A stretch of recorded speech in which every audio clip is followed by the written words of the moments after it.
This is Everyday Grammar. I'm Lucia. And I'm Kaveh. And today's episode is all about contractions.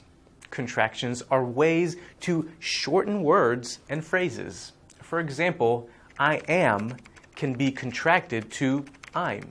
And you can't talk about contractions without mentioning apostrophes. Ah, yes. I still can never get those right. An apostrophe is a punctuation mark. One use of the apostrophe is to make contractions. Most contractions are a combination of a pronoun and a verb. The apostrophe replaces the letter or letters that have been dropped.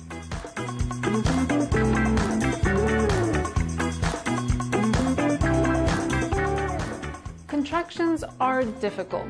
Even native speakers confuse contracted pronouns with possessive pronouns. For example, the contraction it's, it is, sounds exactly like the possessive pronoun its. The same confusion applies to the following words.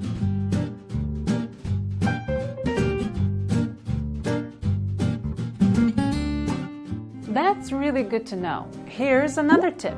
If you are unsure about using a contraction, you can just skip it.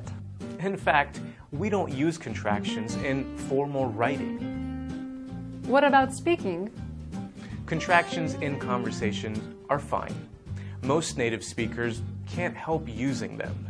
We use contractions all the time, even on the show. That's good to know. And that is Everyday Grammar.